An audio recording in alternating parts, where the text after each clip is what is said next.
The Microsoft Surface Duo. It's been a while since Microsoft has released a cell phone. 4 years, actually.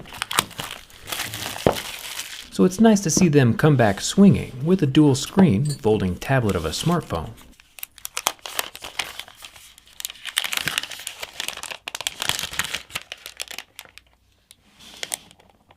Today, we're going to durability test the Surface Duo right alongside the Slim Pen. This video is sponsored by Audible.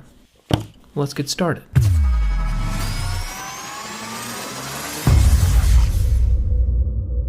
The Surface Duo costs about $1,400, and before we get too mad at that massive price, it's really kind of justified, since it's like two regular phones stuck together. 2 screens, 2 batteries, so I won't make fun of the price too much. The bumper case, however, does deserve whatever jokes come its way.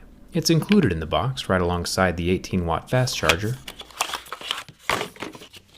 And don't get me wrong, it was nice of Microsoft to include some protection. As you can tell, this phone is unlike anything else we've ever seen, with a full, complete 360-degree hinge that can close like a book or open up and have the screen on the front and back. So designing an effective, physically protective case for this contraption would be super complex. I would have liked to attend the meeting though, where someone suggested just taping rubber strips to the side. I mean, yeah, it'll probably be effective and definitely better than nothing. I just didn't see that one coming. Who knows how long it'll actually stick to the side of the phone for though, which makes this durability test all the more important. The Duo is shorter than my Note 10 Plus, and also a bit wider, and incredibly thin. When folded shut, it's still just about as thick as my phone is inside of a case. Opened up though, it feels more like an e-reader, with glass on the front and the back. It does feel heavier than it looks, and I honestly kinda like it. The Duo is running Android, and acts just like any other Android phone would, except for all this extra screen real estate. You can have Twitter open on one half of the phone and Instagram open on the other, so it's easier to watch society collapse in real time. Before we start the scratch test, let's break open Microsoft Stylus. Now this Slim Pen is sold separately, but does work on the Surface Duo, and costs a little over $100. It's got its own exterior charging station, not quite as streamlined as Apple's Apple Pencil, or the Samsung S Pen inside of the Notes. But to be fair, the Slim Pen also doesn't snap in half quite as easy as the others do.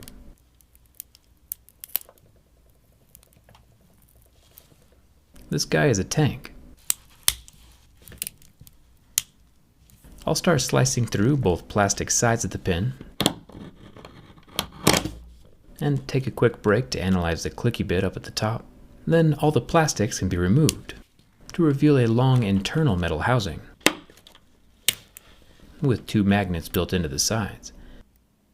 The magnets allow itself to perch on the side of the Duo. Not sure if that's on purpose or not. It doesn't seem like it would end up staying there very long. I'll remove the 2 screws and open up the metal sheath, and we get our first look at quite possibly the cutest battery we've ever seen. This little cylinder is a 15 mAh capacity cell made by Panasonic. Takes about 90 minutes to charge and operates the pen for about 14 hours. Kind of fun. Now let's get into the scratch test. The Duo has dual 5.6-inch displays, which fold open to reveal an 8.1-inch screen overall. With the hinge and bezel in the middle though, it's more like a second monitor than an extended display. I've always used multiple monitors on my desktop computers though, so I do get the appeal. The Microsoft Duo is using Gorilla Glass 5, which means it scratches at level 6 with deeper grooves at a level 7. I'm strangely drawn to this device. Weird phones have always appealed to me. My first phone was a Nokia 6800, with a keyboard on either half of the screen. But cameras are also important to me, and this phone only has one front-facing camera under the front glass. No camera bump or rear cameras, just the one 11-megapixel little guy. There's also only one speaker right here in the earpiece. The grill is secure, but one speaker is just not the same as stereo. So the lack of cameras and lack of stereo speakers will probably be mostly what keeps me from switching to this phone. Also, very strangely for a $1,400 device, the frame is made from plastic, as well as the buttons. Not a deal breaker by itself, but the thinness of the halves combined with the plastic frame does make me nervous for the bend test. There is plastic along the top, as well as along the bottom, next to that USB-C charging port. There is no headphone jack. The Duo does have a SIM card tray, but no expandable memory. There is no IP rating, but there is a little peek feature, which just allows the time and date to pop up along the inside edge, almost like an always-on display, but on the inside. The Duo feels more elegant than a normal cell phone, almost like a book, more sophisticated. And speaking of sophistication, huge thanks to Audible for sponsoring this video. Audible is still giving families with children access to hundreds of titles for free, while this whole pandemic thing is still going on. No ads, no sign up, just one click and you're in. Also, I didn't tell you this, but Audible isn't even checking to see if you're a kid or not to get those free titles. And there's some really good classics in there, like Frankenstein or Call of the Wild. If you've ever wondered though if you could swim inside of a nuclear reactor, you might like the audiobook called What If, out of Audible's regular library. It gives scientific answers to hypothetical questions, like what would happen if everyone on Earth jumped up and down at exactly the same time. Makes you kinda curious, huh? Get the What If audiobook for free with a 30-day trial of Audible. Go to audible.com/jerryrig or text jerryrig to 500-500. And you too can find out if it's possible to build a jetpack entirely out of downward-firing machine guns. Audible.com/jerryrig or text jerryrig to 500-500. And thanks to Audible for sponsoring this video. Now, it might also just be my imagination, but I do feel like this Microsoft Duo will regularly just not recognize my finger swipes. The screen would just sit unresponsive when I would swipe across it, or try to open and close apps, and I haven't even been that mean to it yet. Hopefully it's just a minor software issue. Every surface on the Duo is made from glass, which does make it feel high-tech, since heaviness is kind of associated with quality, at least for me.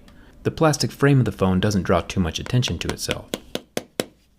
Speaking of the plastic frame though, I did already scratch the fingerprint scanner a bit on my way around with my razor blade.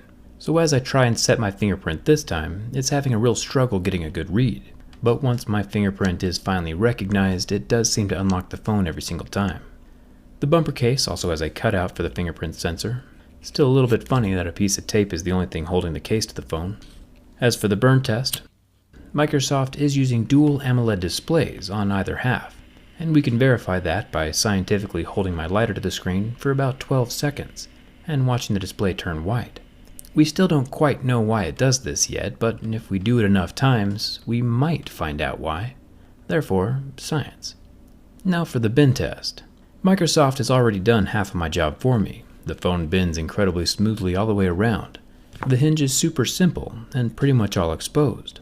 We'll take a closer look at how it works from the inside during the teardown. Since this phone is wider than most, it might not fit comfortably in most front pockets. And people who own it are going to be tempted to put it in their back pocket like a wallet, which means there's a good chance the Duo will get sat on. And if it does get sat on, it's probably going to do something like this, and flex more than any other phone we've seen in recent history. When we open it up though, surprisingly it still turns on, even though there is a permanent curve to the phone now. The plastic frame is not helping much with the structural integrity, but the metal hinge, however, is holding its own and carrying the load. Bending it back the other direction, we can see that the phone is flexing quite a bit, but not along the hinge. The hinge mechanism is made from metal, along with the two rods running lengthwise down its spine. If the metal hinge was not there, this phone would definitely be toast. The metal is enough to keep the phone alive. So the Microsoft Surface Duo passes my durability test. I still don't recommend sitting on it, but it's nice to know that the Duo is not super fragile. Overall, I'm impressed. Plop a few more nice cameras on the back and I could very well see myself using version number 2. Don't forget to grab your free audiobook from Audible with a link in the description. Hit that subscribe button if you haven't already, and come hang out with me on Instagram and Twitter. Thanks for watching. I'll see you around.